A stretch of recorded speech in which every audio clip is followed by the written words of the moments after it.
Hello everyone, कसे आहात? मागच्या सेशनमध्ये आपण खरी मदत हा पाठ बघत होतो.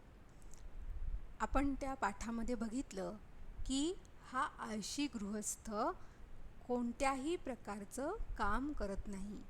जराही हातपाय न हलवता त्यानं घोडेस्वाराला आपल्या पोटावर आयती पडलेली जांभळं उचलून तोंडात टाकायला बोलवलं.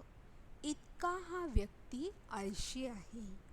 मग अशा आळशी व्यक्तीशी त्या घोडेस्वाराचं काय बोलणं होतं ते आता आपण पाहू. आपल्या सगळ्यांना माहिती आहे की त्या आळशी गृहस्थाच्या आईवडिलांनी त्याची काळजी घेतली. का तर तो आपला मुलगा आहे म्हणून देवाच्या दयेनं त्यांनी 35 वर्ष काळजी घेतली. मात्र जेव्हा त्याचे आईवडील गेले तेव्हा त्यांनी ह्या आळशी गृहस्थाला घरातून धाकट्या भावानं त्याच्या हाकलून दिलं आणि रानातील या जांभळीच्या झाडाखाली आणून बसवलं. आता जेव्हा तो घोडेस्वार त्या जांभळीच्या झाडाखाली गेला आणि ते जांभूळ टाकण्यासाठी प्रयत्न करू लागला आणि तेव्हा तो काही प्रश्न विचारतो. तुमचं नाव आणि गाव सांगाल का, असा प्रश्न त्या घोडेस्वाराने विचारला असता तो मनुष्य म्हणाला, माझं नाव सदा आरामकर असून आळसपूर हे माझं गाव आहे.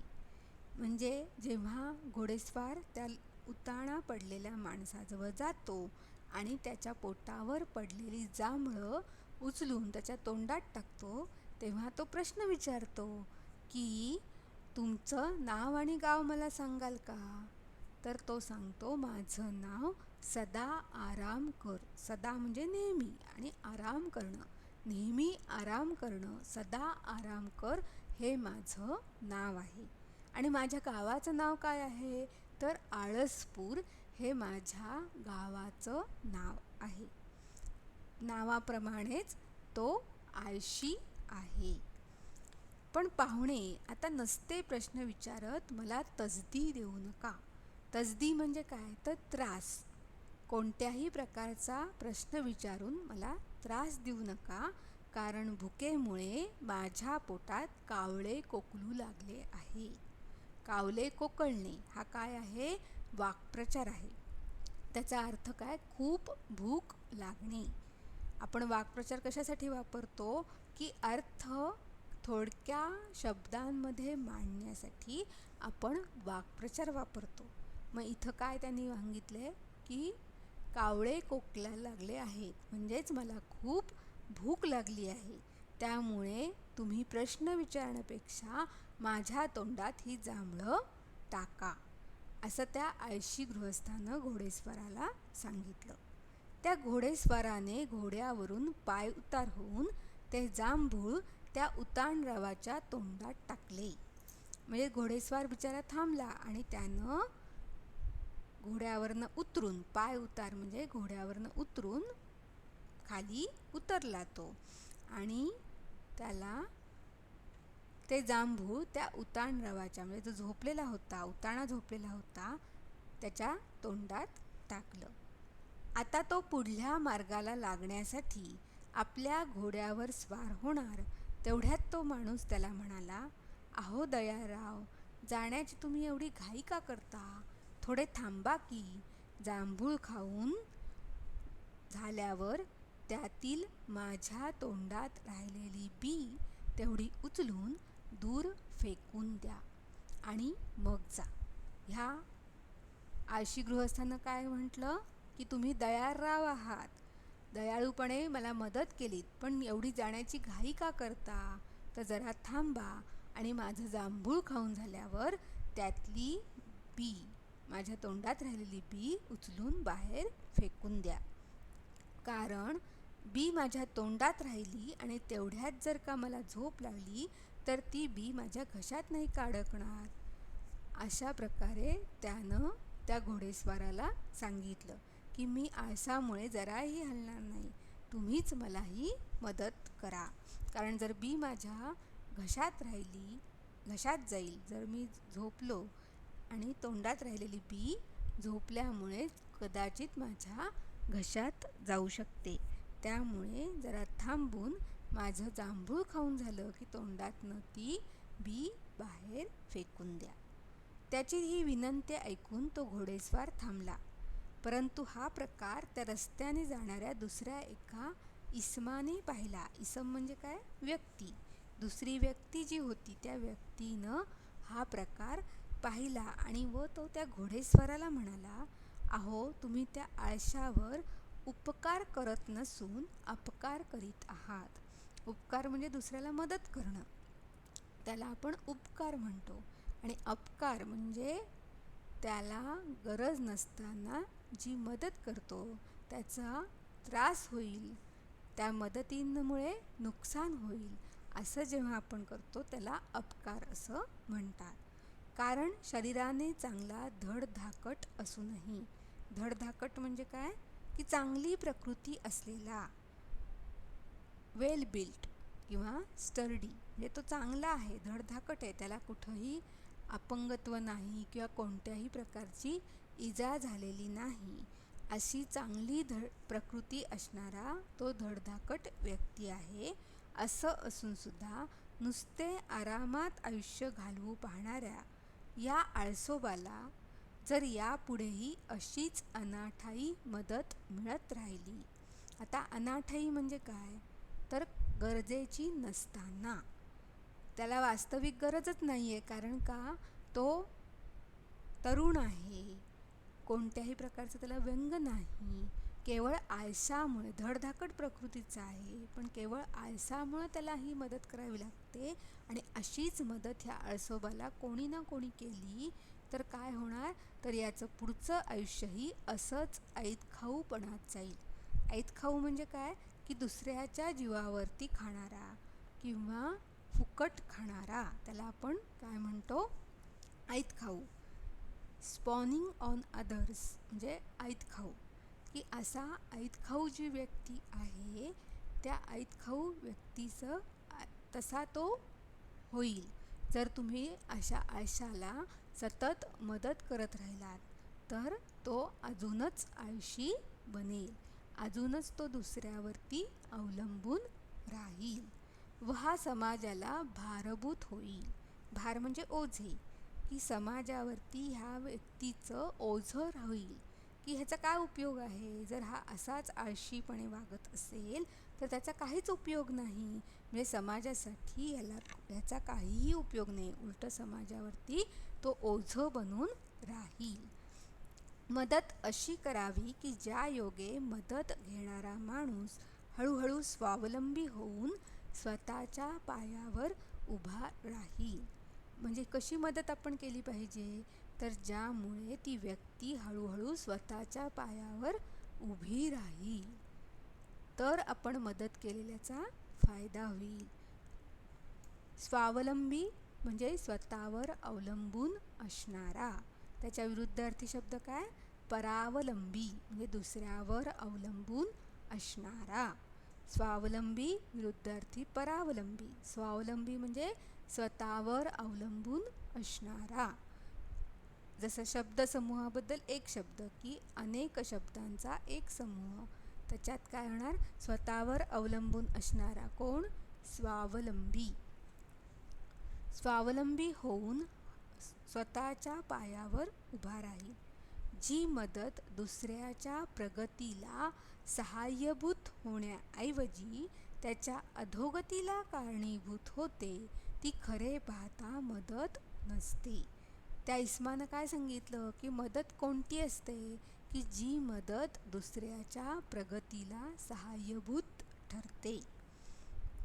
सहाय्यभूत म्हणजे मदत करते, उपयोगी पडते. कशासाठी? तर दुसऱ्याची प्रगती होण्यासाठी. प्रगती म्हणजे विकास.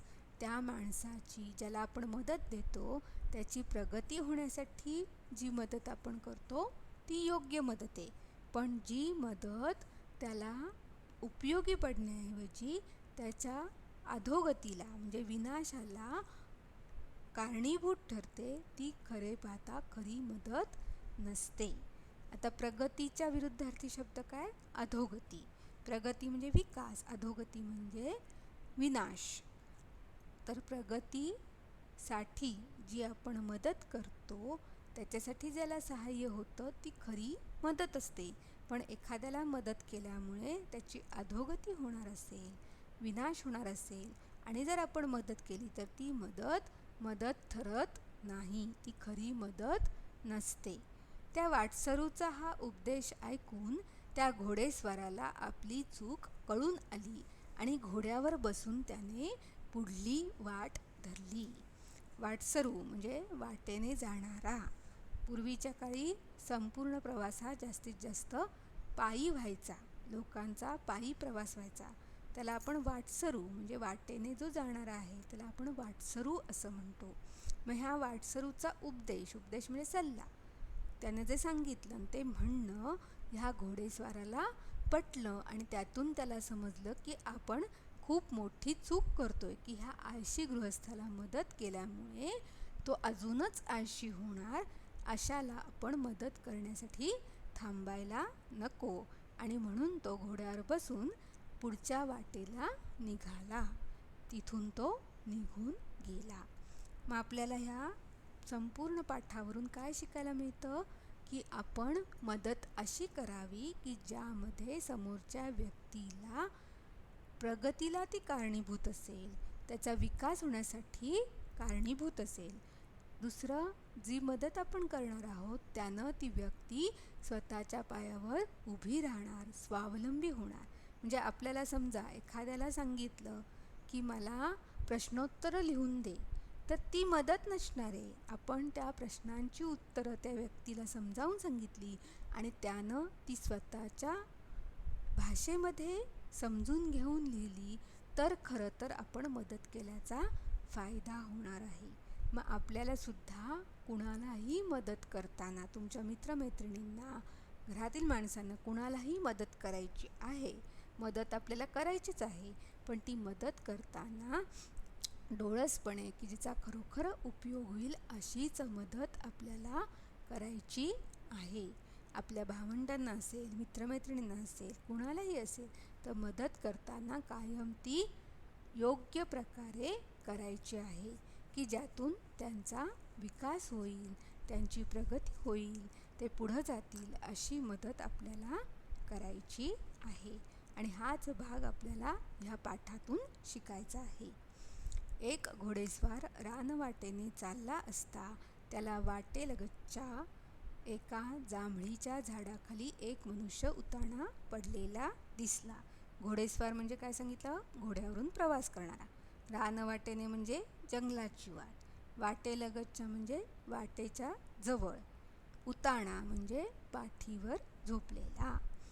त्या स्वाराच्या घोड्यांच्या टापांचा आवाज कानी पडताच झाडाखाली उताणा पडलेला माणूस जराही हालचाल न करता त्या स्वाराला म्हणाला, अहो घोडेवाले, माझ्या पोटावर पडलेलं जांभूळ तेवढं उचलून माझ्या तोंडात टाकता का? फार भूक लागली आहे मला. त्याची ती चमत्कारिक विनंती ऐकून तो घोडेस्वार त्याच्याजवळ गेला व त्याने त्याला प्रश्न केला, काय हो, या जांभळीवरचं जांभूळ आयतं तुमच्या पोटावर पडलेलं असता ते स्वतःच्या हाताने उचलून तुम्ही तोंडात टाकू शकत नाही का? चमत्कारिक म्हणजे विचित्र, आयतं म्हणजे कोणतेही कष्ट न करता. तो मनुष्य म्हणाला, देवाच्या दयेनं आजवरचं 35 वर्षाचं आयुष्य मी हातपाय न हलवता खाऊन पिऊन आरामात घालवलं. आईवडील असेपर्यंत त्यांनी माझी काळजी घेतली. पण गेल्याच आठवड्यात माझे आईवडील होडीत बसून नदी पार करीत असताना ती होडी उलटल्याने बुडून मरण पावले.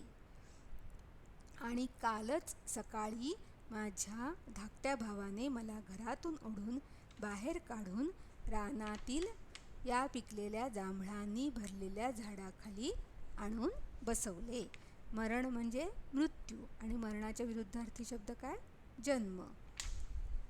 तुमचं नाव आणि गाव सांगाल का?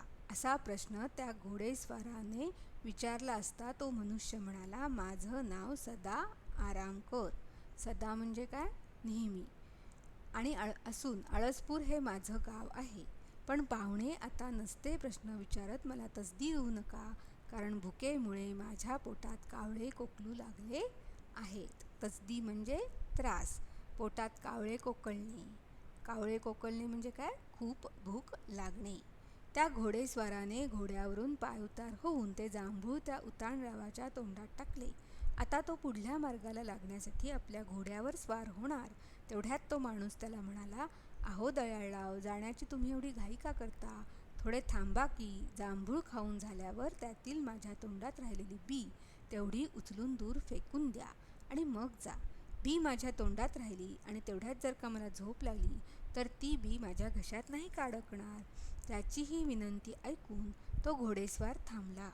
परंतु हा प्रकार त्या रस्त्याने जाणाऱ्या दुसऱ्या एका इसमाने पाहिला आणि तो त्या घोडेस्वाराला म्हणाला, अहो, तुम्ही त्या आळशावर उपकार करीत नसून अपकार करीत आहात. कारण शरीराने चांगला धडधाकट असूनही नुसते आरामात आयुष्य घालवू पाहणाऱ्या या आळसोबाला जर यापुढे अशीच अनाठायी मदत मिळत राहिली. आता इसम म्हणजे काय सांगितलं? व्यक्ती. उपकार, उपकार म्हणजे काय? दुसऱ्याला मदत करणे. उपकार, अपकार. धडधाकट म्हणजे चांगल्या प्रकृतीचा. त्याच्या विरुद्ध काय? अशक्त. धडधाकट हा चांगल्या प्रकृतीचा, निकोप प्रकृतीचा, आणि त्याच्या विरुद्ध अशक्त. अनाठायी म्हणजे गरजेची नसताना. तर याचं पुढचं आयुष्यही असंच ऐतखाऊपणात जाईल व हा समाजाला भारभूत होईल. ऐतखाऊ म्हणजे दुसऱ्याच्या जीवावर जगणारा. भारभूत म्हणजे समाजाला ओझं वाटावं असा होईल. मदत अशी करावी की ज्या योगे मदत घेणारा माणूस हळूहळू स्वावलंबी होऊन स्वतःच्या पायावर उभा राहील. हळूहळूच्या विरुद्धार्थी शब्द काय? भरभर. स्वावलंबी म्हणजे काय? स्वतःवर अवलंबून असणारा. त्याच्या विरुद्धार्थी काय? परावलंबी. स्वतःच्या पायावर उभा राहील अशी मदत आपण करायची. जी मदत दुसऱ्याच्या प्रगतीला सहाय्यभूत होण्याऐवजी त्याच्या अधोगतीला कारणीभूत होते ती खरे पाहता मदत नसते. प्रगती विरुद्धार्थी अधोगती. त्या वाटसरूचा हा उपदेश ऐकून त्या घोडेस्वाराला आपली चूक कळून आली आणि घोड्यावर बसून त्याने पुढली वाट धरली. उपदेश म्हणजे काय? सल्ला. पुढलीच्या विरुद्धार्थी काय? मागची. पुढची, मागची. सगळ्यांना हा पाठ समजला असेल. त्यात काही शंका असेल तर तुम्ही विचारू शकता. धन्यवाद.